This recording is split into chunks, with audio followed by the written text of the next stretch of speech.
Assalamualaikum warahmatullahi. Bismillahirrahmanirrahim. Alhamdulillahirabbil alamin. Wassalatu wassalamu ala asyrafil anbiya wal mursalin sayyidina Muhammadin wa ala alihi wa sahbihi ajma'in. Subhanaka la ilma lana illa ma 'allamtana innaka antal alimul hakim. Wala haula wala quwwata illa billahil aliyyil azim. Muka surat berapa? Ya?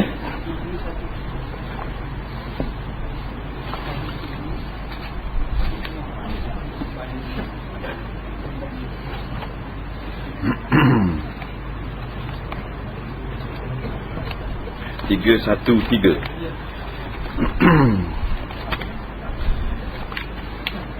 Cara kedua. Baik. Qala al-muallif rahimahullahu ta'ala wa nafa'na wa iyyakum bi'ulumihi fid dharain amin ya rabbal alamin. Kata pengarang rahimahullahu ta'ala, cara yang kedua, apabila sembahyang telah sempurna maka imam bangun berkhutbah dengan dua khutbah. Rukun dan syaratnya khutbah sama dengan dua khutbah jemaah, dengan mendorong dan menggalakkan orang ramai supaya bertaubat dan melakukan kebaikan, serta memberi ingatan agar tidak lalai dan terpedaya. Jadi cara yang paling afdal inilah, iaitu dibaca panjang pada bacaan surah dan rakaat, kemudian baca khutbah macam khutbah jemaah. Cuma isi khutbah itu banyak mengajak manusia bertaubat supaya ingat kepada kematian dan tidak lalai. Kerana gerhana ni tanda kekuasaan Allah. Tunjuk dulu sikit, Allah boleh lakukan belaga terus. Ni cuma selisih jadi gerhana. Tuhan boleh laga terus. Matahari belaga dengan bulan, pecah habis langit-langit. Jadi bertaubatlah yang paling banyak dalam teks khutbah. Apa benda ni? Solat gerhana. Imam Tirmizi meriwayatkan daripada Samurah bin Jundub radhiyallahu an bahawa dia berkata, kami sembahyang gerhana matahari al-kusuf sama-sama Nabi sallallahu alaihi wasallam.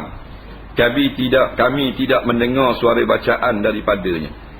Dan Imam Bukhari dan Muslim meriwayatkan pula daripada Aisyah radhiyallahu anha, Nabi SAW menyaringkan bacaannya pada sembahyang gerhana bulan. Difahamkan daripada kedua hadis ini, Nabi sembahyang gerhana matahari baca slow, baca perlahan. Nabi sembahyang gerhana bulan boleh dengar bacaan. Bahawa hadis-hadis pertama membawa maksud sembahyang gerhana matahari kerana ia berlaku pada siang hari, dan hadis kedua membawa maksud sembahyang gerhana bulan kerana ia berlaku pada waktu malam. Jadi sunatlah kita baca gerhana matahari baca perlahan, solat gerhana bulan baca macam sembahyang isyak, sembahyang maghrib. Di antara dalil menunjukkan cara yang kedua ialah hadis yang diriwayatkan oleh Imam Bukhari dan Muslim daripada Aisyah radhiyallahu anha, katanya, ini dalil Nabi pernah buat dengan sembahyang yang paling sempurna. Yang ini gerhana matahari telah berlaku pada masa hidup Nabi SAW. Baginda keluar ke masjid, kemudian berdiri dan bertakbir dengan diikuti oleh orang ramai di belakang. Baginda membaca bacaan yang panjang, kemudian bertakbir lalu rakaat dengan rakaat yang lama. Kemudian baginda mengangkat kepala sambil berkata, Allah mendengar mereka yang memujinya, Tuhan kami bagimu segala kepujian. Yani sami Allahu liman hamidah. Kemudian berdiri semula serta baca bacaan yang panjang, tetapi kurang sedikit daripada bacaan ketika berdiri yang pertama. Jadi satu rakaat, dua qiyam, dua rakaat, dua Fatihah, dua surah, satu rakaat. Kemudian baginda bertakbir dan rakaat dengan rakaat lebih pendek dari rakaat pertama. Kemudian berkata pula, Allah mendengar mereka yang memujinya, Tuhan kami bagimu segala puji, yang disami Allahu liman hamidah lakal ham. Dan terus sujud. Menurut riwayat yang lain, baginda telah memanjangkan sujud. Kemudian baginda lakukan pada rakaat kedua seumpama yang dilakukan pada rakaat pertama, hingga sempurna 4 rakaat, iaitu 4 kali rakaat dan 4 kali sujud. Dan matahari mula muncul sebelum baginda selesai sembahyang. Kemudian baginda bangun berkhutbah kepada orang ramai dengan dimulakan pujian yang selayaknya bagi Allah Ta'ala dan bersabda, sesungguhnya matahari dan bulan adalah dua tanda dari tanda kebesaran Allah Ta'ala. Tak ada kerajaan yang boleh buat gerhana matahari. Tak usah kata gerhana nak turunkan titik hujan tak boleh. Tak usah kata nak turunkan hujan, nak ramah dengan tepat tak boleh. Ramah saja tak tepat agak. Tak usah kata nak turun hujan. Kedua-duanya tidak gerhana disebabkan kematian seorang, bukan kerana orang mati. Dan tidak kerana hidup seorang, bukan kerana lahirnya seseorang. Oleh itu bila kamu melihat keduanya berlaku, ini gerhana bulan atau gerhana matahari, maka kembalilah kepada semayang, berdoa kepada Allah Ta'ala. Semayang juga. Dalam riwayat yang lain Nabi SAW bersabda, bila kamu melihat berlaku demikian gerhana matahari atau bulan, maka berdoalah kepada Allah, bertakbir dan bersemayanglah serta bersedekahlah. Sedekah ni dia menyempurnakan ibadah taubat. Taubat ni isilah. Sedekah ni perhiasan bagi taubat. Bukan taubat saja taubat dah, tapi kedekut situ. Dulu banyak melakukan dosa, ni taubat dah. Bila kita dah taubat daripada dosa-dosa yang telah lalu, kita perbanyakkan amal soleh. Di antara yang digalakkan sedekah. Sedekah ni mengkafarahkan kesalahan kita. Taubat dah, hak kafarah tu. Walaupun tak wajib. Banyak sedekah. Taubat dah, buat amal soleh pula, bukan tinggal perkara haram je. Ada kan tinggal haram. Tak main judi dah ni. Dah pergi serana pula. Tak pergi serana di rumah. Dah taubat gua ni gitu. Maknanya tinggalkan amalan keji dan buat amalan soleh pula. Tak buat amalan soleh pula. Dah main judi dah, curi dah ni. Peristiwa gerhana matahari disebut dalam hadis atas bertepatan dengan hari anak baginda yang bernama Ibrahim meninggal dunia. Tepat sama hari dengan anak Nabi Ibrahim mak kecil, anak Nabi Muhammad SAW, Nabi kita, nama Ibrahim mati kecil. Jadi Nabi kata bukan gerhana kerana mati anakku, bukan. Dan orang Islam pada masa jahiliah, belum mereka peluk Islam, percaya salah seorang Musa telah mati bila berlaku gerhana bulan atau matahari. Jadi satu kepercayaan itu. Oleh itu sangkaan tersebut masih wujud ketika melihat gerhana matahari yang berlaku tepat pada hari anak baginda iaitu Ibrahim AS meninggal dunia. Dengan itu Nabi SAW membatalkan dakwaan tersebut dengan sabda, kedua-duanya matahari bulan tidak berlaku gerhana disebabkan kematian seorang atau kerana hidup seorang. Bukan kerana mati seseorang, bukan kerana baru lahir, tapi tanda-tanda kebesaran kerajaan Allah Subhanahu wa ta'ala. Kemudian jika semayang gerhana itu adalah untuk matahari, maka bacaan hendaklah diperlahankan.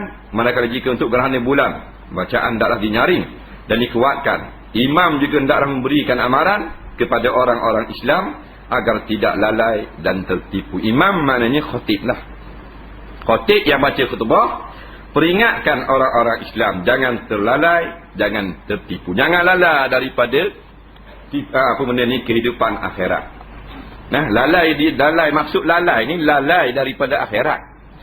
Dia dua jenis lalai daripada dunia, lalai daripada akhirat. Lalai daripada dunia duk ingat akhirat semua, tak ada dah dunia. Malam tak tidur, qiyamul lail, siang puasa sunat hari-hari.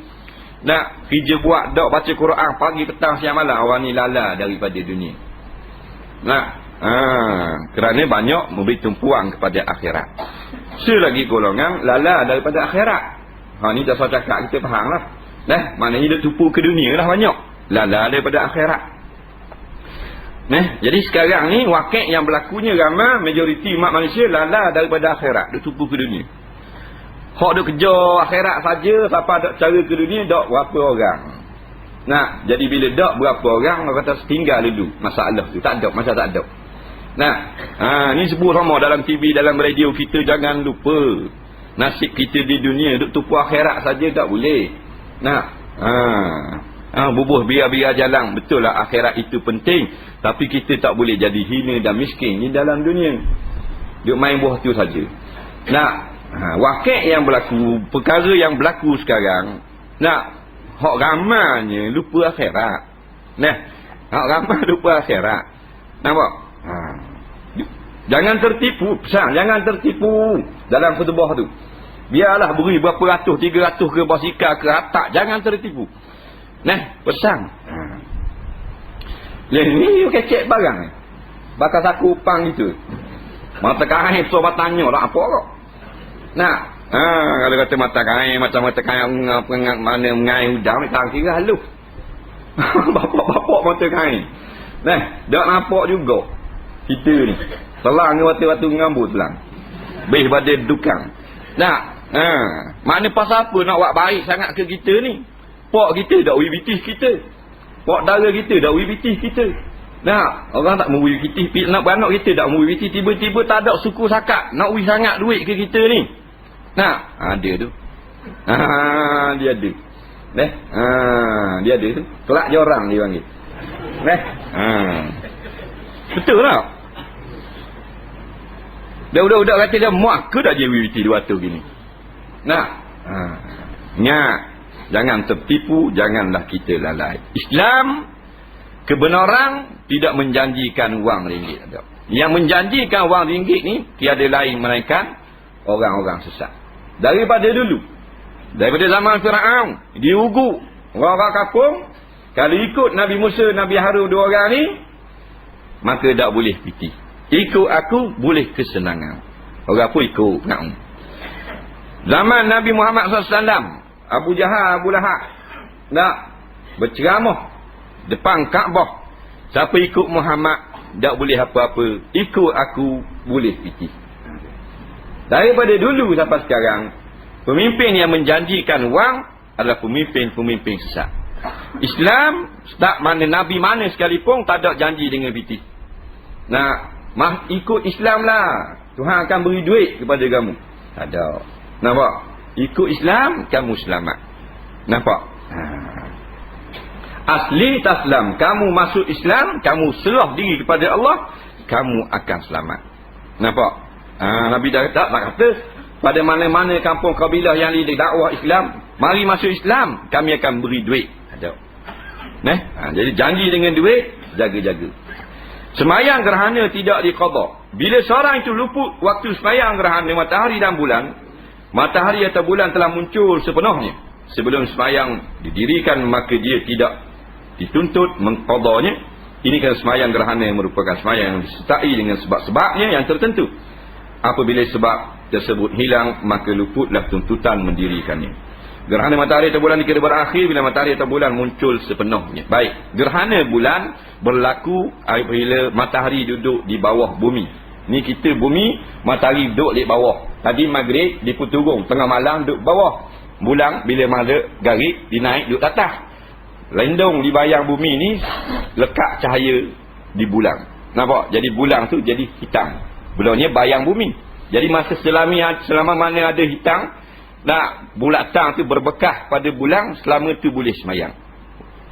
Tinggal sikit lagi copeng nampak bulat bumi tu lekat di ujung bulan.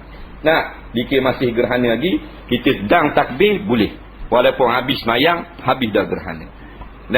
Bila habis dah bayang bumi terlekat pada bulan, kerana matahari kesok lip ni dah, maka tidak ada lagi sunat. Qada pun tak ada.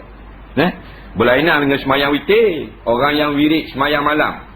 Wirid ni maknanya orang buat sama-sama. Tak, tiba-tiba malam tu letih sangat. Balik lewat tidur tak sedar. Esok Allahu Rabbi semalam tak bangun solat witir. Boleh solat waktu pagi. Boleh solat. Qada dipanggil. Jadi lagu tu. Yang tak boleh qada ni, dah ni tidur teruslah. Pakai dak kunci jam dah. Sebab apa? Esok boleh mayang kau. Tak boleh waktu. Dia kena kita tertinggal dulu. Tertinggal nak semayang, tertinggal. Tak kejut juga qiyam mulai. Boleh qada pada siang hari. Mandi untuk semayang gerhana. Disunatkan mandi bagi mendirikan semayang gerhana matahari dan bulan. Jadi besarlah fadilatnya gerhana. Sunat mandi. Kita sunat buspek hitam. Cari spek hitam. Sunat waktu beg beseng. Taki pokok. Pasal tiru kan dulu-dulu. Kita ni banyak niru dulu taki pokok tak. Waktu beg golok taki pokok. Mujur orang hak tukar reka tu taki pokok. Kerana kalau tukar reka tu taki ting, habis ting tu. Kira nak tiru saja. Nabi kata sembahyang, mandi gerhana. Mandi tersebut dilakukan sebelum menunaikan kedua-duanya semayang. Mana mandi untuk semayang jemaat, mandi sunat gerhana. Ini kerana kedua sembahyang gerhana mempunyai maksud yang sama dengan sembahyang Jumaat dari segi berhimpun dan disunatkan berjemaah. Habis masalah sembahyang gerhana. Kemudian sembahyang istisqa. Istisqa maknanya minta hujan. Makna sembahyang istisqa ialah sembahyang yang disyariatkan ketika hujan tidak turun dan mata air kekeringan. Ia disunatkan ketika berlaku sebabnya, tuntutan melakukan akan luput apabila sebab tersebut hilang, seperti turunnya hujan atau mata air mula mengalir. Ini sembahyang yang bersebab. Dipanggil sunat yang ada sebab. Sembahyang minta hujan. Minta hujan ni minta air lah. Dia kalau saja-saja kita nak sembahyang tak boleh. Bid'ah.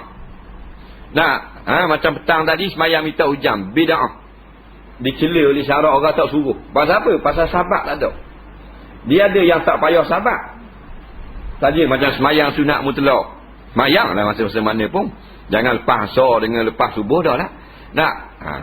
Ni ada sabak. Lagi tidak berlaku kemarau, maka tidak boleh sembahyang sunat gerhana. Dah turun hujan pun tak boleh juga. Bid'ah juga.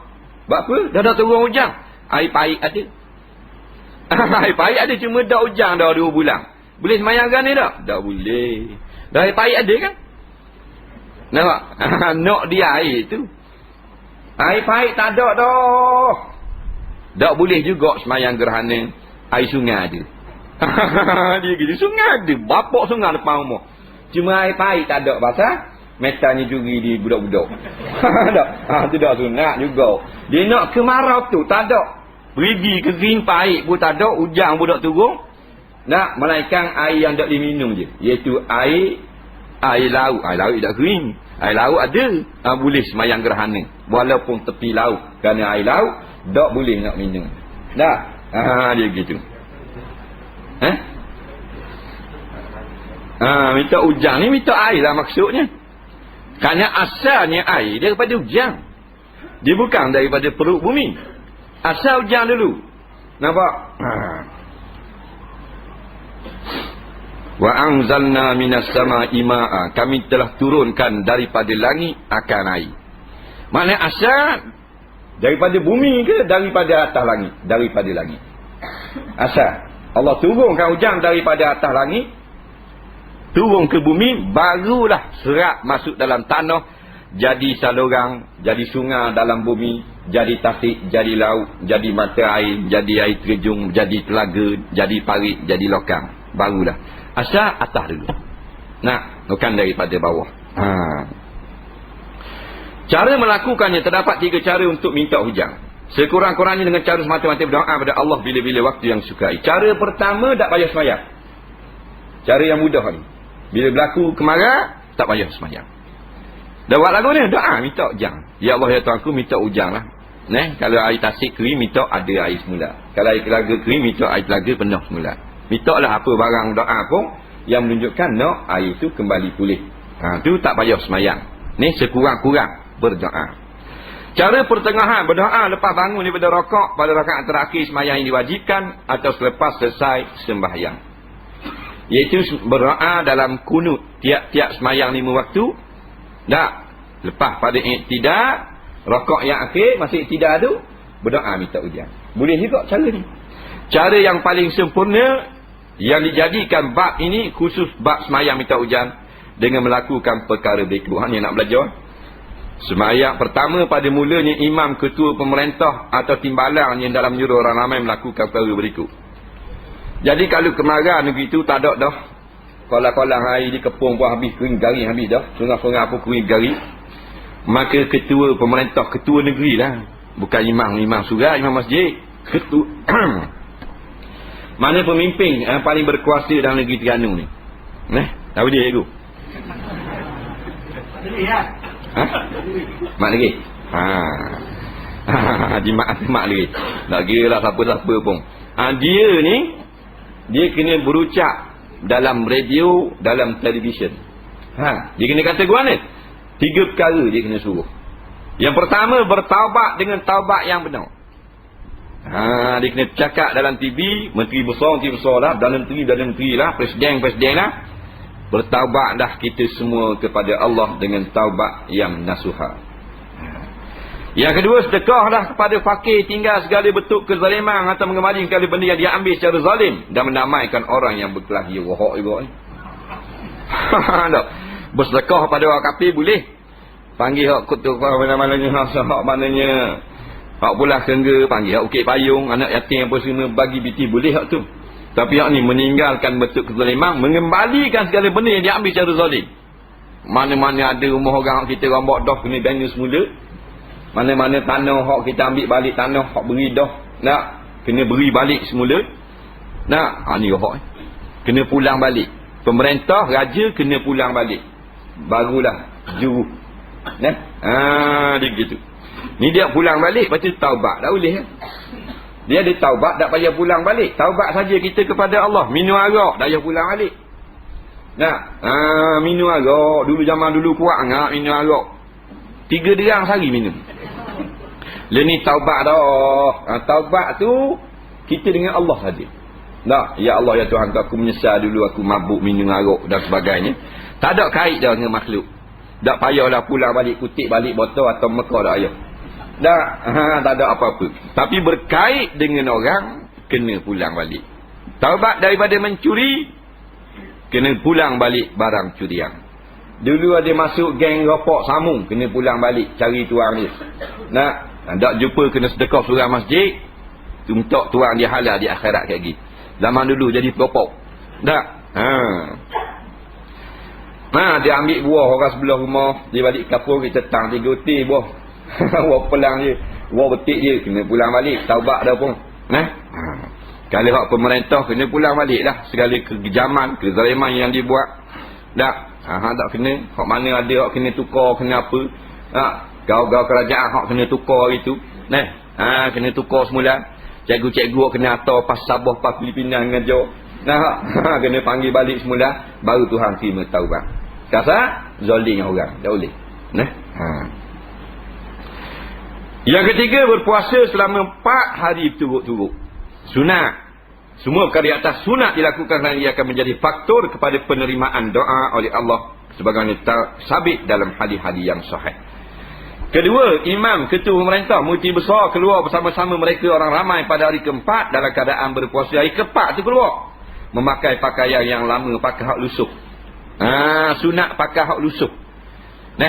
Bukan dengri. Bukan seluar bandar, bukan.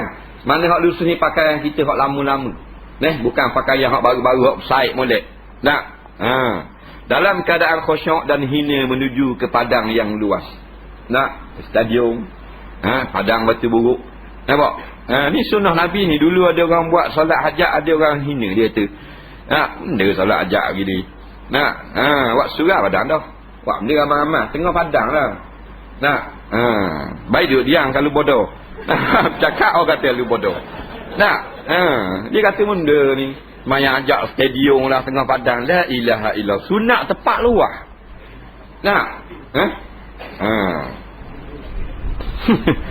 Bodoh duduk diam lah. Dia tak ada apa-apa. Macam mak empik dia. Padahal dia tahu dia bodoh. Ni cakap tak jadi lalu. Kemudian dia tahu mana Tuhan tak perkenang pun. Itu perkenang ni bukan hak kita. Perkenang ni hak Allah. Bukan wajib perkenang. Tak ada satu wajib atas Allah. Tuhan tak perkenang pun kita dapat pahala dah. Kerana tunggu kereta tu pahala dah. Kemudian imam kita mulai tak naiknya semayang sama-sama orang ramai 2 rakaat seperti semayang 2 rakaat hari raya. Ibnu Majah dan lainnya meriwayatkan daripada Ibnu Abbas radhiyallahu an katanya Nabi SAW telah keluar dalam keadaan tawadhu, menghina diri daripada Allah, khusyuk dan merendah diri, tadarru'. Kemudian baginda semayang 2 rakaat sebagaimana semayang pada hari raya. Kalimah merendah diri, tadarru' menunjukkan rasa rendah dan hina ketika berdoa memohon hajat kepada Allah. Inilah sunat di antara adab-adab berdoa. Bila kita berdoa tu dalam hati kita ingat hinanya kita ni depanmu ya Allah. Tak mari gitu. Tak berasa hina sungguh, buat Allah hina tak apa dah. Latih gitu. Ketiga, bila selesai semayang, imam ketua pemerintah hendaklah berkhutbah dengan 2 khutbah seperti khutbah hari raya.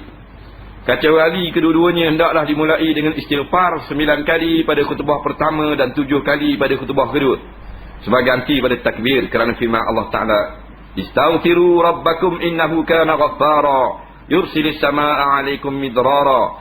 Mohonlah ampun kepada Tuhan kamu, sungguhnya dia adalah Tuhan yang Maha Pengampun, nescaya dia akan menurunkan kepadamu hujan yang lebat. Kalau takbir, kalau khutbah raya mula dengan takbir Allahu Akbar, Allahu Akbar, Allahu Akbar, Allahu Akbar 9 kali.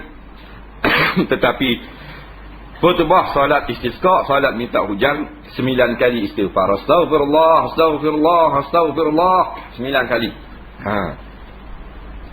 Bila khutbah kedua bermula dan berlalu 1/3 daripada khatib, hendaklah berpaling sunat ke arah kiblat dengan membelakangkan orang ramai. 1/3 daripada khutbah kedua, khatib membelakangkan orang ramai, tengok ke kiblat. Ni nak pusing selendang. Dan mengubah kedudukan kain lepas bahagian atas yang membalut tubuhnya dengan dijadikan bahagian atas ke bawah, bahagian bawah ke atas, bahagian kanan ke kiri, bahagian kiri ke kanan, bagi menyatakan keadaan bertamu hina di hadapan Allah Taala. Ni sajalah satu tempatnya tak disyariatkan pusing selendang yang letak di atas bahu. Jadi sunatlah khatib pakai selendang kain serban letak atas bahu, letak gini, nampak? Buah tani, buah tani. Jadi pusing. Hak kanan ni buah di kiri, hak kiri buah di kanan, hak kanan buah di kiri.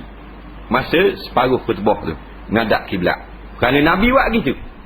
Dah buat pun boleh juga, tapi afdal ikut Nabi buat.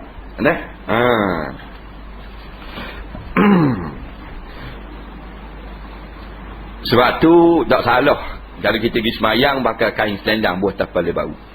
Kerana sahabat Nabi pernah buat. Ada orang kata bid'ah lah, apalah. Apa buat bid'ah? Bid'ah luar pendek tu. Dah sibuk bid'ah. Kain selendang buah atas bahu, kain serban, tak ada masalah. Pernah dilakukan ni. Nabi baca khutbah, Nabi pusing kain selendang hak duk atas bahu. Bukan pusing kain kita pakai. Kain atas kepala bahu lama lah oleh lorong kain buka balik depan ramai lagi ke. Imam bodoh. Kain atas kepala bahu, kain selendang.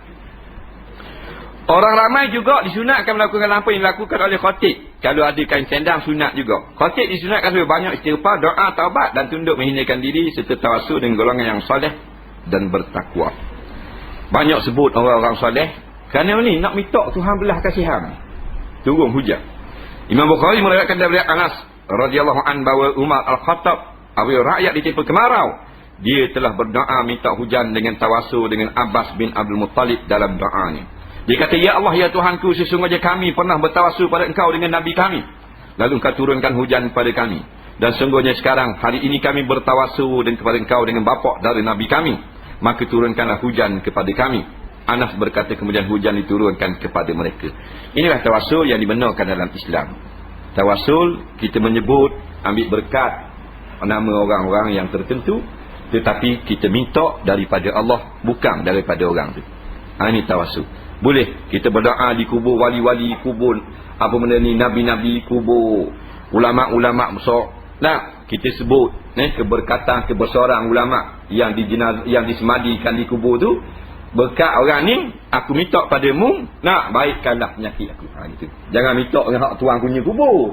Tu tawassul yang salah. Jadi Anas kata lepas pada tu turun hujan. Syinyat Umar. Nabi pernah orang kampung mari minta supaya minta hujan. Nabi minta hujan, berdoa. Bila jatuh tangan Nabi, maka hujan di kampung. Dia pun balik dia harga. Rupa-rupanya hujan 7 hari 7 malam. Siapa tergelang habis kapung-kapung. Mari pula berlari-lari minggu depan minta supaya dak hujan pula. Nabi berdoa pula dak hujan, baru berhenti hujan. Yang keempat, disunatkan bawa kanak-kanak kecil, orang tua, binatang ternakan ke tempat semayang kerana musibah yang berlaku adalah menimpa mereka semua. Dan ahli zimmi. Ahli zimmi ini dalam negeri Islam, orang kafir yang membayar jizyah kepada pemimpin Islam. Mereka tidak seharusnya yang dilarang daripada majlis tersebut, kerana berlakukan di tengah padang, bukan buat dalam masjid. Biar dia tengok ni. Ini satulah di mana semayang bawa segala binatang-binatang. Semayang jemaah biasa orang lelaki je, 5 waktu. Semayang jemaah orang lelaki juga, orang perang tak afdal semayang jemaah. Tak surah masjid, mereka dia mari kerana ada kuliah, kerana nak belajar. Tak ada kuliah, tak ada apa, semayang di rumah lah orang perang. Walaupun seorang diri afdal je semayang di rumah. Sembahyang hari raya lebih sikit. Orang puang sunat muakkad mari juga semayang raya. Bahkan yang haid pun sunat mari juga. Cuma tak naik dalam masjid. Nak bubuh tepi masjid saja. Kerana keadaannya haid. Hak paling lebih sekali ramai sekali mari, iaitulah solat minta hujan. Solat minta hujan orang lelaki mari, orang puang pun mari juga. Hak dak uzur naik dalam semayang, hak uzur dak semayang. Kanak-kanak pun bawa juga. Hak dalam buah. Nah, dan binatang-binatang. Tak ada semayang, tak ada binatang. Semayang raya. Semayang raya tak ada binatang. Hak ni binatang hari. Hak belum lembu, hari lembu. Hak belum pelawah hari belaka. Dengan itik, dengan kambing, dengan buat titik. Semua. Kerana apa? Kerana kemarau ni semua dapat bala belaka. Binatang pun dahaga, kita pun dahaga juga. Antara doa Nabi SAW ketika meminta hujan, iaitulah Allahumma ja'alha suqya rahmah wala taj'alha suqya azab wala mahkin wala bala wala hadmin wala gharaq Allahumma ala zirabi wal akami wa manabiti syajar wa butunil awdiyah Allahumma hawalaina wala alaina Allahumma skina ghaisan mughitha hani'an mari'a sahan amma ghadaqan tabaqa mujallala daiman ila yaumiddin Allahumma skinal ghaitha wa la taj'alna minal qanitin Allahumma inna bil ibadi wal biladi minal jahdi wal ju'i wal dhanki ma la tasku illa ilaik Allahumma ambit lana zar'a wa adirra lana dar'a wa anzil alaina min barakatis sama wa ambit lana min barakatil ard واكشف عنا من البلاء ما لا يكشفه غيرك اللهم إنا نستغفرك إنك كنت غفارا فارسل السماء علينا مدرارا Ya Allah, jadikan iaitu hujan yang akan turun sebagai rahmat pada kami. Janganlah kamu jadikan sebagai azab penghapus bala, kehancuran dan banjir kepada kami. Ya Allah, turunkan hujan ke atas bukit-bukit kecil, batu-batu besar, tempat tumbuh pohon dan di perut-perut perlembahan. Ya Allah, turunkanlah ia di sekitar kami, bukan di atas kepala kami. Ya Allah, siramkan kami dengan hujan yang menyelamatkan kami dari kesusahan, yang menyedapkan kami, yang menyubur dan membesarkan tanaman. Juga hujan yang menembusi tanah, yang banyak dan menyeluruh, serta berterusan hingga hari akhirat. Ya Allah, siramkan kami dengan hujan dan jangan Engkau jadikan kami terdiri dari golongan yang putus asa. Ya Allah, sungguhnya hamba-Mu dan negeri ini sedang menghadapi kesusahan, kelaparan dan kesempitan yang kami tidak mengadu melainkan kepada-Mu. Ya Allah, tumbuhkanlah bagi kami tanaman dan perbanyakkan bagi kami susu. Turunkanlah ke atas kami keberkatan langit dan tumbuhkanlah bagi kami dari keberkatan langit. Hindarkan kami dari bala yang mana bala itu tidak dapat dihindarkan melainkan oleh-Mu. Ya Allah, sungguhnya kami memohon keampunan-Mu. Sungguhnya Engkau adalah Tuhan yang Maha Pengampun. Maka kirimkanlah kepada kami langit, iaitu awan yang mengandungi banyak air. Imam Bukhari dan Muslim, Abu Daud, Asy-Syafi'i dan lain-lainnya daripada hadis yang sahih. Inilah doa yang paling masyhur, yang paling sahih Nabi baca dalam solat istisqa, dan sunat kita baca sebagaimana yang dibaca oleh Nabi tersebut. Wallahu subhanahu wa ta'ala a'lam.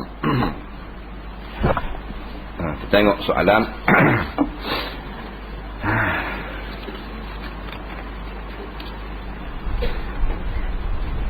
Saya adalah seorang pomen yang baru mula bekerja. Kerja ini menyeronokkan, tetapi tangan selalu kotor. Apabila saya bersihkannya, masih ada sedikit kotoran degil yang tidak hilang, yakni celah-celah kuku. Soalannya, adakah sah wuduk saya walaupun kotoran itu tidak hilang? Kalau tidak sah, bagaimana dengan solat saya selama menjadi pomen? Dia kata seorang ni dia baru lagi kerja jadi pomen. Lepas tu dia kata kerja ni seronok. Seronok jadi pomen. Kemudian tangan kotor semua. Jadi bila ambil wuduk, ada juga kotor-kotor yang tak tangan. Sah tak wuduk? Kalau tak sah wuduk, dah semayang, tak sah. Selama ni dia jadi pomen, gua ni kira. Mana lama dah jadi pomeng. Tadi dia kata baru jadi pomeng. Baik. Jawabnya, mungkin pomeng ni, pomeng hak main minyak kotor lah. Pomeng kereta, pomeng lori, pomeng bas, pomeng gozar, pomeng motosikal. Nah, pomeng lain juga pomeng tak kotor. Pomeng elektrik. Pomeng juga dia.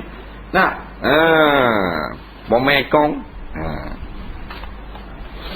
Baik. Bila benda tu menjadi perkara yang kita lakukan hari-hari, nah, maka ada tempat yang diberi maaf kepada kita, tapi tidak diberi maaf kepada orang lain. Bila kita basuh tangan kita kerana kita akak injing apa semua, duk main kotor-kotor, minyak sendal, minyak gerih, dia ada juga hak haluh-haluh, hak hitam yang tak muh tangga. Hak tu dimaafkan kepada tangan pomeng sahaja. Tangan pomeng dimaaf. Syaratnya kita kena basuh dulu bersungguh-sungguh. Basuh dulu. Guna sabun dia sekarang, sabun pomeng dia jual. Sabun untuk pomeng. Ada jual benda. Pomeng baru boleh. Tidak arti pomeng lama. Dia ada jual. Maknanya itu ikhtiar. Kita berikhtiar menggunakan ikhtiar. Maka kita basuh. Ada juga sedikit ni pada uruf. Nampak? Maka dimaaf. Apabila kita telah gonyoh dan letak sabun, dak tanggal juga. Dimaaf pada tangan pomeng sahaja.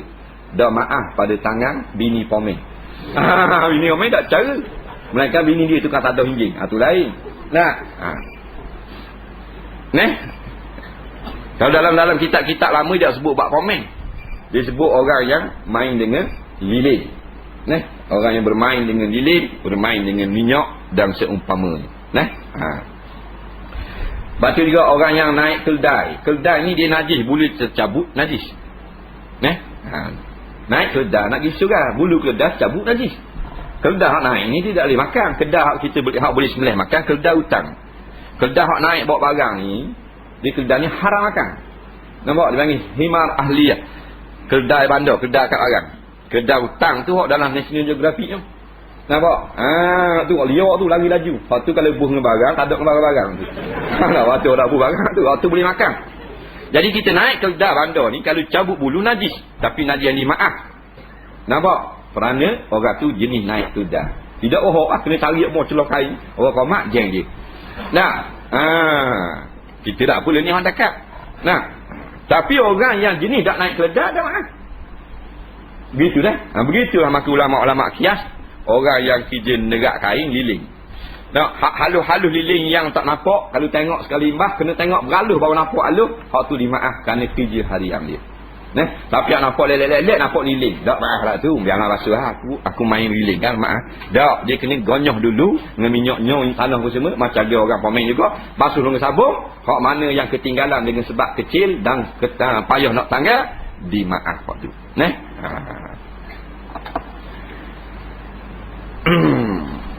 Soalan seterusnya. Saya bernazar untuk berakikah kambing bagi anak saya yang sulung.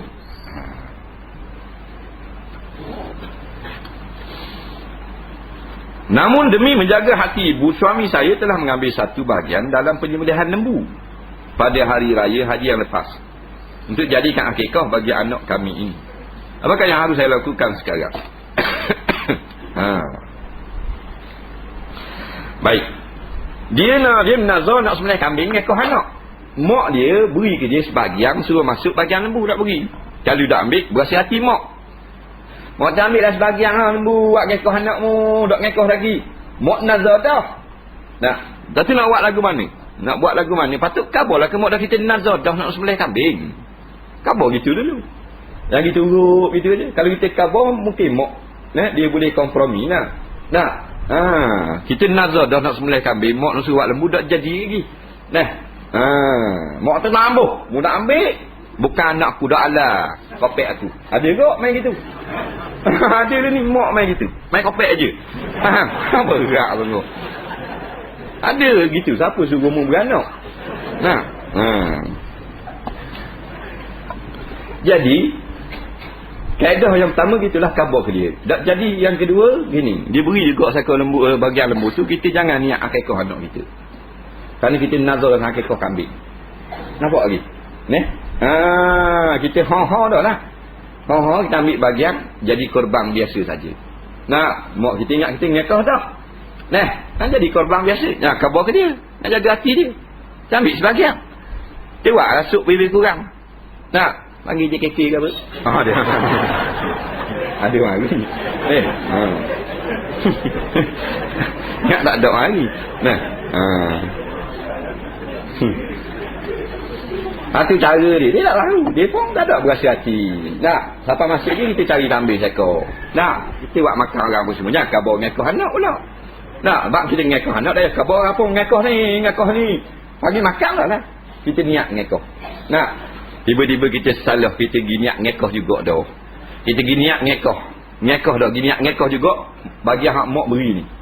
Lepas tu nazar sekor kambing mana pula? Ya, tunaikan juga sekor kambing, menyempurnakan akan nazar kita.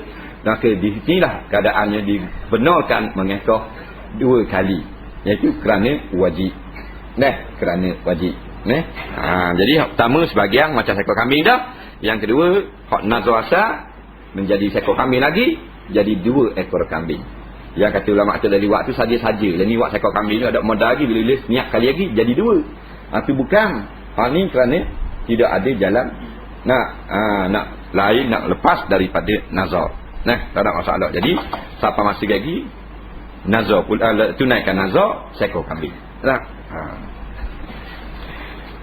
Soalan seterusnya.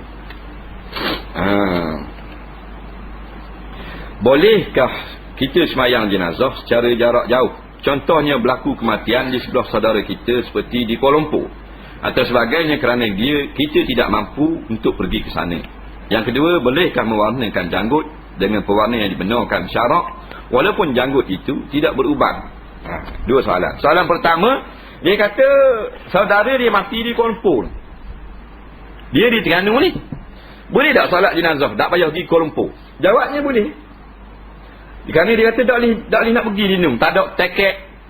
Ada tiket, tak ada pitih. Umpamanya. Ada pitih. Umpamanya penimpala dah pula apa semua. Jawabnya, kalau kita ada pitih pun, ada kereta, ada kapal terbang pun, boleh juga kita nak semayang sini. Nampak? Kerana dia luar daripada hak musafir. Dipanggil solat gaib. Mayat di Kuala Lumpur. Kita sini semayang mayat. Jangan ngadak Kuala Lumpur. Ngadak kiblat. Ngadak Kuala Lumpur. Ngadak kiblat lah. Niatkan nama si fulan. Aku solat atas jenazah atau mayat si fulan bin si fulan. Dengan 4 takbir fardu kerana Allah Ta'ala. Dia gitu. Dan boleh buat lah. Di mana-mana pun boleh. Walaupun mati lama dah, baru dengar hari ni. Lama dah mati. 4 tahun dah. Boleh juga. Lepas tu bolehkah mewarnakan janggut dengan pewarna walaupun janggut tak berubah lagi? Menurut pendapat yang paling kuat di kalangan ramai ulama-ulama fiqh, hanya dibenarkan menginai atau mewarnakan janggut atau rambut ini apabila telah berubah saja. Kalau tak berubah masih hitam, tak boleh tukar kala. Apa sebab? Tak ada sebab. Jadi Nabi sunnahnya menukar warna janggut Nabi, menginaikan janggut Nabi ketika berubang. Berubang boleh, tak berubang tak boleh. Tak berubang bukan nak mengelakkan warna ubang, tapi saja nak ikut trend orang lain. Rambut hitam ke celup, warna koko, warna apa. Ini budak Melaki celup. Nak kata berubang tak rasa sabah. Budak kolej. Ini kuning. Ini biru star tu. Tu. Siang ke mak ayah dia. Tapi dia tak tahu. Patut kita khabar lah.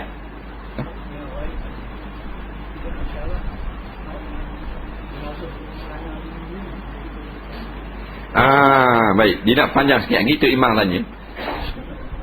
Imam kata, tidakkah disyaratkan semayang gaib ini jenazah kena tanam dulu? Jawabnya tidak. Tapi disyaratkan nak sah semayang gaib, mestilah yakin ataupun zon, berat sengkaan mayat telah pun dimandikan. Bukan syarat tanam, syarat mandi. Kalau kita sahih tak mandi lagi, maka tak sah semayang. Kerana semayang mayat tidak sah melainkan kemudian daripada mandi. Makruh sebelum kapang, sah dah. Sunat selepas kapang. Kita telefon confirm. Mandi lagi? Sudah mandi. Baru sudah mandi. Kita pun sah buat sini. Nah. Baik. Jadi berubang baru boleh kita warnakan rambut kita dan janggut kita. Rambut boleh warna, janggut boleh warna. Bulu kening pun boleh warna. Nah, saja-saja muda kita nak ikut orang putih tak payah dah. Nah, orang putih tak salah. Nah, bukan dia warnakan rambut dia. Allah beri gitu. Orang Mexico, orang Sepanyol, orang Arab, kita tiru. Orang putih semua kalau ramai koko belaka. Nah, kita kalau koko kuning, kepala kuning. Boleh tiap hitam. Tak gerak tu.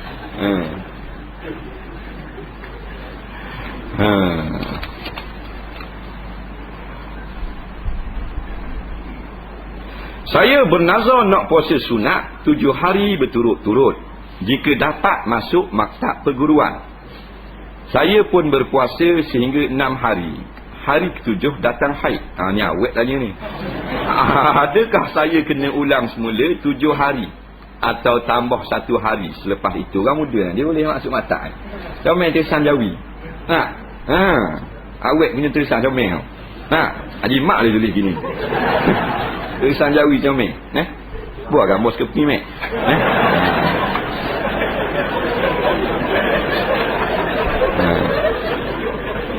Baik. Dia nazar kalau boleh masuk maktab nak puasa 7 hari.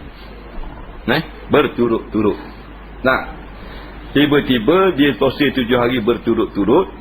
Dan 6 hari boleh masuk. Boleh masuk wajib lah puasa.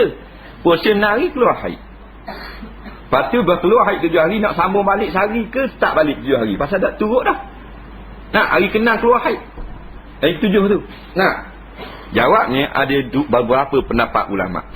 Satu pendapat mengatakan dia kenalah puasa semula kerana 7 hari berturut-turut mengikut nazarnya boleh dilakukan selepas daripada haid. Ini pendapat yang ramai di kalangan ulama. Walau bagaimanapun ada satu pendapat kalangan ulama fiqh mengatakan puasa niat berturut-turut tidak putus walatnya jikalau didatangi oleh uzur syar'i.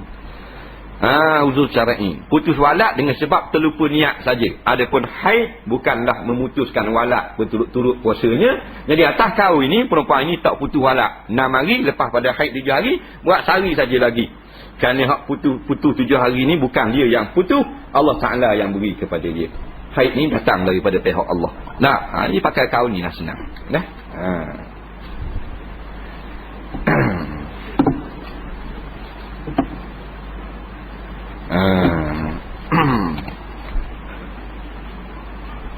Kalau kita terbunuh binatang dengan tidak sengaja, terlanggar ayam, kena katok masing-masing rupuk dan lain-lain, kena balas balik tak di akhirat. Bagus kok tak gini cerdik tanya bimbangkan hak akhirat ni baru orang ada wawasan. Ni duk bimbang boleh ke tak pergi raya lagi. Aku tak ada wawasan tu. Takut cerita tu. Ni duk kira ke akhirat kan cerdik ni. Tanya benda dosa pahala kan cerdik ni. Yang kedua, baru-baru ini sebelum larian bandaraya, setiap pendaftaran diberi t-shirt dan starter pack Selcom. Kalau saya tak berlari, tapi adik ipar pergi daftar atas nama saya, boleh guna tak SIM card tu? Kalau tak boleh guna, kena buang ke? Orang budak-budak muda. Baik. Kita dalam melakukan tugas-tugas harian, kalau kita terbunuh binatang-binatang yang haram bunuh. Dia kalau terbunuh binatang yang sunat bunuh, tak masalah lah. Dia sabit dia sabit rupuk bahan atas kepala babi, putus kepala babi. Tak ada apa sunat bunuh ataupun ular. Tapi terkena binatang. Contohnya terlanggar ayam. Kata kan? Terlanggar ayam, terlanggar kambing, mati kambing, mati ayam. Dosa ke tak? Jawabnya tak dosa. Yang berdosa ni tengok dah ayam, tak elok. Melainkan boleh elok, jauh lagi sembilan street dia. Apa? Berkembur atas wiper bulu. Tu sengaja kena balas dia akhirat. Tapi kalau kita dekat memang tak boleh nak elok. Dekat sangat. Tapi jauh kita elok dulu. Waktu lah. Kita natang pun elok jugalah kalau boleh. Katok tu muhtaram tu haram bunuh.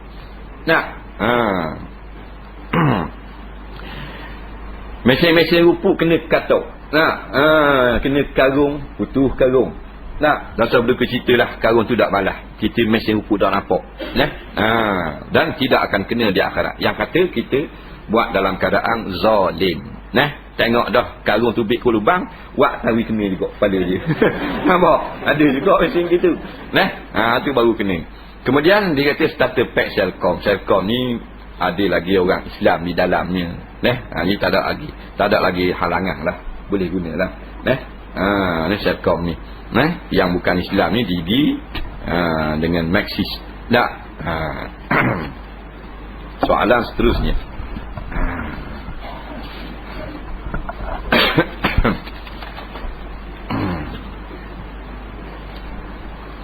Benarkah terdapat mazhab ahli hadis?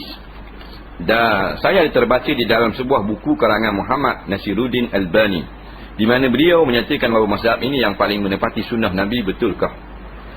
Sebenarnya yang diketahui, kita di Malaysia mengamalkan mazhab Syafi'i. Boleh tak kita mengamalkan mazhab lain dalam setengah perkara? Apakah syarat-syaratnya? Yang ketiga, ada orang mengatakan bahawa sekiranya kita terus bertaklid pada mana-mana mazhab, nescaya ia akan memberi ruang untuk kita terus mengelak untuk mendalami ilmu agama. Betulkah? Apakah perbezaan antara taklid dan itba'? Siapa yang tergolong dalam kedua-dua golongan ini? Ini masalah lekoh ni. Dia ni tahu dah jawab apa ni cara dia tanya ni. Tidak tulis ni taklid, itba'. Tatabbu' rukhas. Ni benda-benda dia main dah ni. Kalau baca buku Muhammad Nasiruddin Albani ni, biasanya ni kita Arab lagi. Baik. Memang terdapat mazhab ahli hadis di samping mazhab ulama-ulama fiqh. Memang ada. Cuma mazhab ahli hadis ini tidak banyak masalahnya. Kerana mereka hanya bersumberkan akan hadis sahaja. Qiyasnya tidak banyak, ijtihad, hasil keputusan ijtihadnya tidak banyak. Yang paling banyaknya yang melepaskan masalah-masalah umat akhir zaman ini ialah mazhab ulama-ulama fiqh daripada a'imah. Sekarang yang tadwin kitab yang masih ada qadi, mufti, mujtahidnya, ada ahli tarjihnya, ialah 4 mazhab.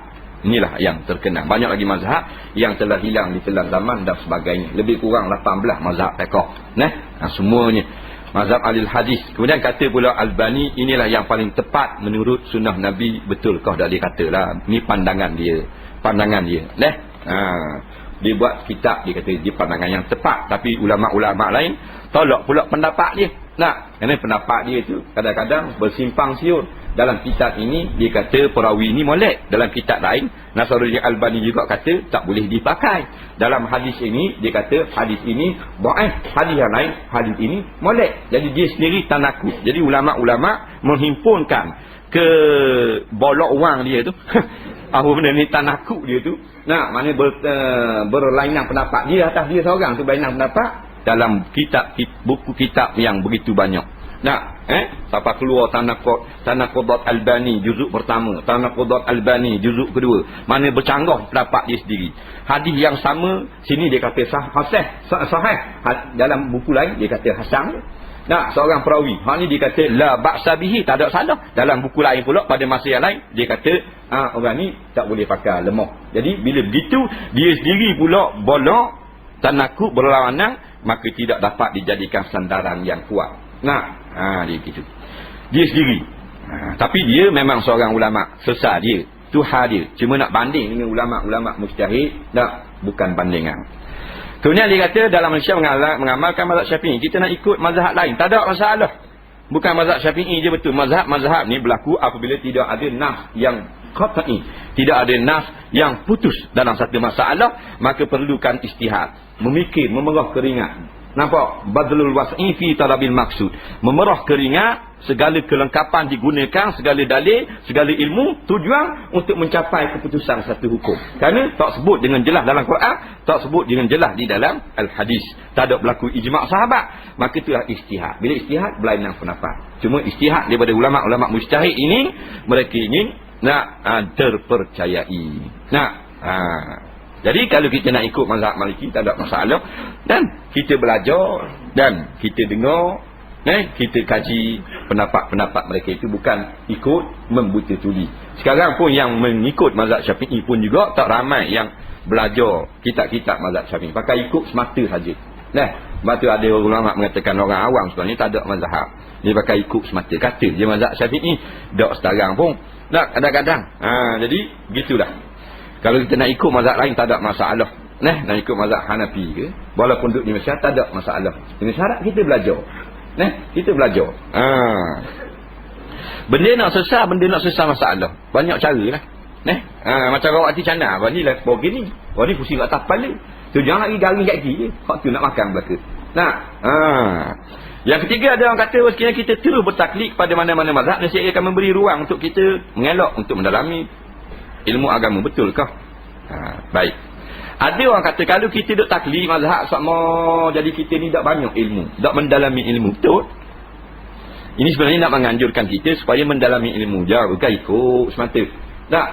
Kaji tak yang ulama Syafi'i kata sunat kunut ni subuh. Hadis mana tak? Nak. Kita pun baca, cari dalil, belajar. Macam ni. Tak. Jadi tak ngikut saja kata kunut sunat. Itu dalil aku tak ajar. Sunat. Nak. Jadi kalau bolehlah kita ni biarlah siapa belajar daripada segala pendapat-pendapat mazhab itu sendiri. Lepas tu kata perbezaan taklid dengan itma'. Taklid ni macam tadi dah, macam orang kampung, orang ramai ikut je. Orang kata sunat baca kunut tak subuh, baca kunut lah. Mazhab lain Hanbali tak baca kunut. Tapi ikut mazhab Syafi'i. Dah riwayat mana? Hadis mana? Betul tak tahu pakai ikut je. Pendengar adalah kitab sunat. Tu dipanggil taklid. Itba' ni dia ikut juga pendapat mazhab Syafi'i, tapi dia tahu Imam Syafi'i ambil hadis mana. Faham lagi? Itu itba' dia panggil. Jadi taklid ini dibenarkan kepada orang awam. Kita tak boleh nak paksa orang awam jenis perai hikam, jenis orang tua-tua, jenis ramahnya, jenis jual sayur, takkan nak suruh dia kaji pula kitab-kitab hadis. Mana orang-orang muda, pelajar-pelajar, orang yang terang hati apa semua, jangan memada dengan jadi taklid semata-mata macam orang kampung. Jadilah naik martabat itba'. Ini yang dipuji oleh syarak. Soalan seterusnya.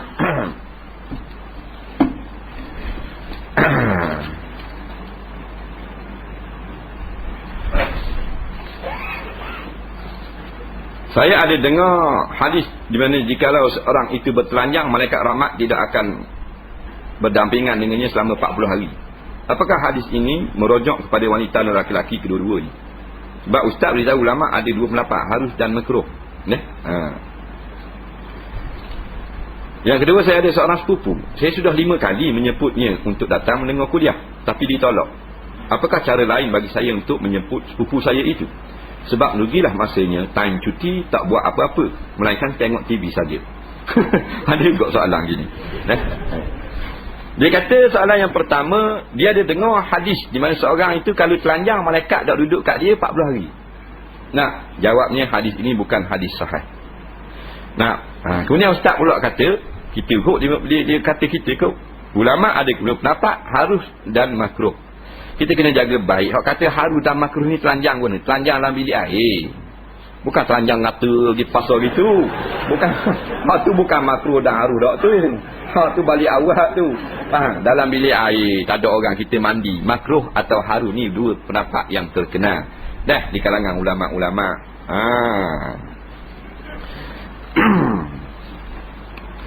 Yang mengatakan makruh kerana maknanya malu kepada Allah, malu kepada malaikat. Yang mengatakan tidak makruh hadis Nabi apa?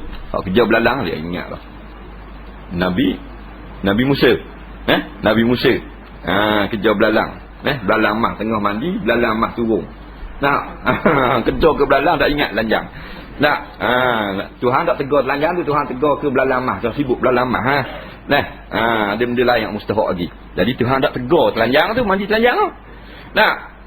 Maknanya mandi telanjang tu tidak haram. Jadi dua-dua ni pendapat ulama tu belaka. Ada sandaran belaka. Haji Mat mandi telanjang ke bukan saham?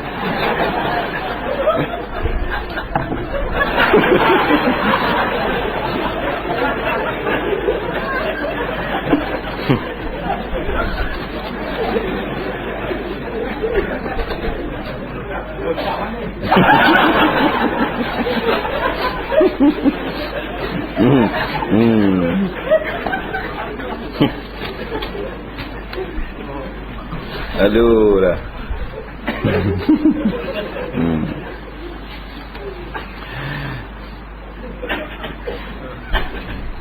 Soalan pertama, bagaimana cara untuk turun sujud yang betul? Sama ada turun lutut dulu atau tangan dulu. Ni belawang sama dah. Daripada dulu duk baloh. Tak jawab dah. Dia ada dua pendapat ulama yang terkenal. Turun lutut dulu, ada kata turun tangan dulu. Dua-dua ni ada sandaran, ada berlaku. Ada dalil berlaku. Ingat ada sahabat baloh. Tak, pendapat mazhab Syafi'i dan ulama-ulama yang sewaktu dengannya, dah turun lutut dulu baru tangan baru dahi. Satu pendapat dalam mazhab Hambali, sunat turun tangan dulu baru lutut. Dua-dua ni ada sandaran belaka. Kalau walaupun kita ikut mazhab Syafi'i, kita nak turun tangan dulu pun tak ada masalah.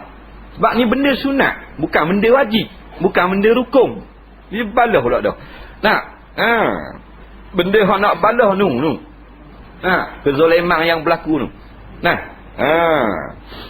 Pembaziran harta rakyat. Sepatutnya dibahagikan dengan adil kepada semua rakyat yang berhak. Dihabiskan ratusan juta. Waktu baru kita nak balah. Ini ada cara berlaku, ada pendapat berlaku, ada hadis jadi sandaran berlaku. Dua-dua tu boleh. Nak turun lutut boleh, ikut mazhab Syafi'i dan ulama-ulama yang mengikut dia. Nak turun tangan dulu baru lutut boleh. Jangan turun dahi dulu sudah. Lapuk bol dahi dulu, jeng. Semasa sedang bersolat jemaah, wuduk kita telah terbatal kerana terkentut. Bagaimana caranya untuk kita keluar daripada saf?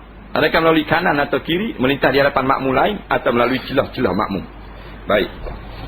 Kalau kita terbatal tengah semayang, kita kena berhenti segera. Maknanya kalau tangan pun begini, berhentikan segera tangan, turun, tunjukkan kita batal. Kalau tengah duduk tahiyat, berdiri. Kalau kita ada ruang, kena keluar ikut ruang. Tak boleh lintas di depan orang yang semayang. Kata setengah ulama. Kata setengah ulama tak boleh lintas ke depan orang semayang. Ditubik ke depan. Kita duduk di saf hadapan, keluar ke depan. Tikar nampak terbuka, terjun ke tikar. Pusing ke belakang, naik ke belakang mula. Kalau kita tak boleh, tikar tak ada depan, kita duduk saf kedua atau saf belakang. Depan ada saf lain, nak lalu ke depan tak boleh lintas. Maka kita keluar ikut straight. Pusing belakang, buat tangan gitu. Maka sunat orang yang yang saf belakang, buka gitu sikit supaya kita boleh lalu. Jikalau kemah sangat orang, saf tu rapat sangat, tak boleh nak elok dah, maka duduk di situ sampai habis sembahyang. Maka kita ambil sembahyang, ambil wuduk, sembahyang seorang. Hukumnya macam sembahyang jemaah juga, kerana kita nak sembahyang tak boleh tadi. Uzur syar'i dia panggil. Niat memang nak sembahyang juga, dari nak tubik rapat sangat orang, dari nak belah kek. Maka dapat juga dengan niat nak solat jemaah, Tuhan beri juga pahala doa. Tapi kalau orang longgar belakang, Allah tangan gitu. Jangan salam pula, memang salam. Dia juga bodoh. Mana Allah begitulah, Allah pun faham lah. Buka tak? Gitu. Benarkah pendapat mengatakan solat jenazah boleh dilakukan tanpa wuduk? Mengapa lagu tu? Memang ada pendapat yang mengatakan solat jenazah tak payah wuduk. Kerana dia kata solat jenazah ni bukan solat, cuma doa saja. Walau bagaimanapun itu hanya pendapat. Ulama-ulama mujtahid menolak pendapat ini. Jadi tidaklah dipakai pendapat tersebut. Jadi kaul ini kaul syaz, kaul yang ganjil, kaul pelik. Maka kita tak ikutlah hak ganjil-ganjil, hak pelik ini. Kita pakai hak dak pelik. Pakai hak ramai, iaitu dia adalah solat bukan doa, tetapi inti sarinya adalah doa yang paling penting dalam solat jenazah. Dia juga adalah solat. Kalau doa, dia tak payah terimam. Tak payah berdiri belakang. Doa. Kalau nak doa, keliling boleh buat bulat. Tiba-tiba ratus sah belakang, menunjukkan itu adalah solat. Bolehkah kita baca Al-Fatihah atau lain surah semasa imam sedang baca? Sebabkan kita tak dapat mendengar bacaan imam. Boleh. Kalau kita dengar imam baca Fatihah, barulah kita tak sunat. Kita sunat, kita diam dulu. Imam bunyi Fatihah, kita sunat diam dulu. Tapi Fatihah imam tak bunyi kerana imam tua sangat dah, atau imam tu mikrofon rosak, speaker rosak, atau kita semayang jauh sangat, luar dekat masjid, dekat kolah apa semua, siapa tak dengar. Bila imam tengah baca Fatihah pun kita boleh baca dah. Dia panggil dak belawang gitu. Soalan seterusnya. Saya merisik dalam proses nak bertunang. Ada seorang laki-laki hadir dalam hidup dia. Sedangkan dia sayangkan saya. Ada pula ni.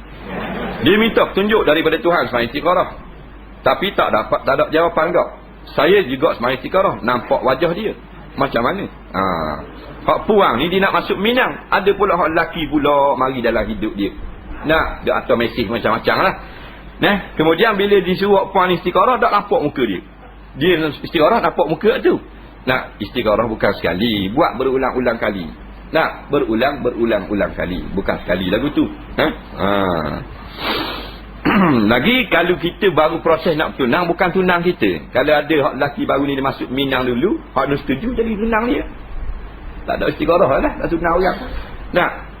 Lagi kalau janji saja-saja gitu, tak panggil tunang. Tunang ni naklah pihak laki-laki nak mengajak perempuan untuk menjadi isterinya, ataupun memberitahu kepada wali perempuan itu nak ambil anak dia sebagai isteri.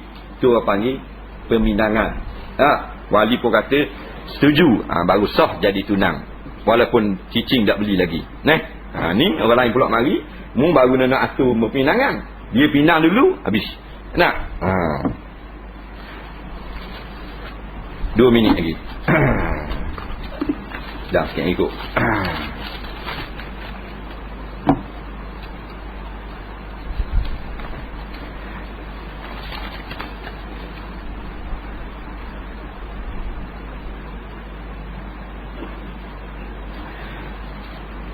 Seorang imam telah ditinggalkan oleh jemaahnya. Tidak ada seorang pun yang salat bersamanya kecuali seorang sahaja.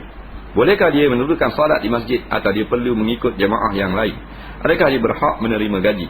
Tu imam yang orang pakat tak ikut belaka. Dah orang buat solat jemaah lain. Dah dia tu berhak dia ambil gaji. Tengok keadaan. Sebab apa orang tak ikut dia? Orang tak ikut dia kerana nafsu, maka dia berhak mengambil gaji lagi kali dia menunaikan kewajipan dia. Tapi memang dia itu tak layak dah jadi imam, orang pun tak mau ikut dia, dia degil nak juga, maka tak layak dah ambil gaji. Walaupun dia itu makan gaji. Faham? Sebab masalah imam jaga sikit, jangan kira gaji saja. Kalau ramai menjeriti orang tak suka, maka sembahyang dia tidak diterima oleh Allah Subhanahu Wa Taala. Soalan kedua, saya terbaca di akhbar kenyataan seorang menteri. Dia mengatakan bahawa tarian gelek tidak haram. Betul ke? Dia kata tarian gelek tidak haram. Dia nak kata-kata haram tak haram ni dia kena tahu 4. Yang pertama Quran, kedua hadis, ijma' dan qiyas. Maknanya kena mengaji, kena ada ilmu agama. Boleh cakap haram tak haram. Yang berkata ni bukan ahli agama. Balaga tak jadi apalah. Kita jangan ikutlah. Nampak? Jangan ikut orang jahil. La nabtaril jahilin, kami tak buat saing orang-orang jahil. Kami tak boleh cakapmu seorang dah lah. Jangan ikut. La yahillu li ahadin, kata Imam Syafi'i, an yakula fi syai'in hadza haramun wala halalun illa min jihatil arba'. Tidak halal bagi seseorang itu berkata pada satu perkara ini halal, itu haram, melainkan 4 sumber. Nampak? Iaitu Quran, hadis, ijma' dan qiyas. Baru boleh cakap hak ni halal, hak ni haram. Dan gelek-gelek ni gelek arak tu lah. Tak haram dia kata. Kalau gelek isteri gelek depan suami lah, tak masalah lah dalam rumah. Ni tak usah kata tarian gelek atau tunjuk depan orang ramai tu. Orang puang di jalan dia gelek depan orang ramai, haram. Dia sekalian buat. Dia sekalian buat gedi. Tengok orang lelaki ramai depan surah, dia pun buat legit. Berbelalok mata Tok Imam. Tak boleh gitu. Dia kena buat keras jalan. Ni nari gelek. Hak terang-terang haram. Dengan nampak pusat, dengan nampak aurat apa semua.